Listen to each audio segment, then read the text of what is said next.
This evening, I stand before you to persuade you on a topic that has been of interest for many years: the yearning immortality, not only in the indication of the body, but in also terms of an eternal legacy. In this world, where new things are made every single day, the question lies: how far should we accommodate technology to fill such desires? The first desire I mentioned was the desire for an eternal flesh, an everlasting body. All throughout history, humans have been nothing but relentless. They seek ways that would prolong their lives and ultimately defeat death itself. In this relentless endeavor, technology has been accompanied by science. Together, these two have made up long gaps in the race for immortality. One example of this can be seen in a heart machine called a pacemaker.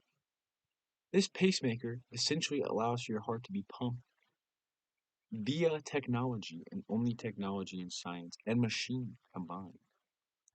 This machine can essentially prolong the lives with the ease of surgery. But we must think to ourselves, is this too far? We must think about the creation of what we become: a machine, a man with more mechanical parts than human, a way to stop the process of death altogether. While the reward of improving health or even extending life may seem excellent, it also comes with its cons, such as ethical concerns. The extension of life has the mass potential to create an imbalance in the social and economical status of the world. This extension of life, or immortality you may call it, has the mass potential to create an imbalance in the social and economic status of the world. In this given situation, upper class may be the only class that is able to afford such treatments that would essentially extend their lives, giving them immortality. They may be the only class to afford this, as it may be an expensive process.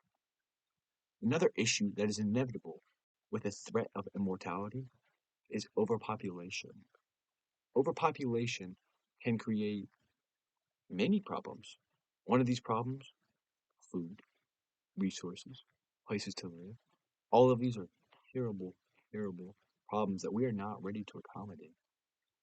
It is our responsibility as the human race to carefully consider the risk of social and ethical overtone before it is too late. And we cannot wade too far into the world that is immortality.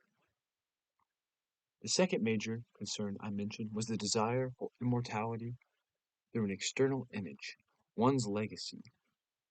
The 21st century has been the age of uprising information and technological advances.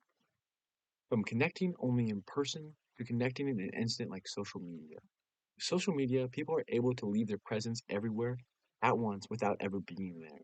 The question is, how far should we strive to maintain a person's legacy in the digital world? The infinite digital world allows for one to essentially exist without existing.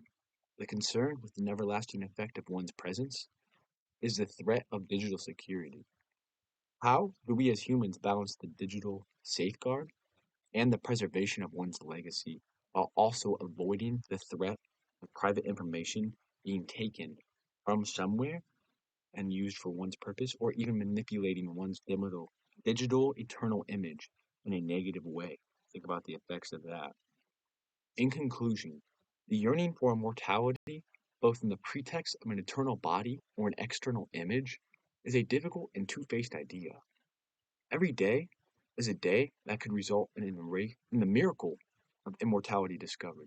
Every day is a day that could be the last for humans. We must, as humans, or it is our responsibility to maintain life, think about implications and actions, the pros and cons. While the extension of life and health is a short-term satisfaction, it ultimately can become the very demise to our lives. We must think about our choices with technology and how it should advance for immortality. Thank you for hearing me.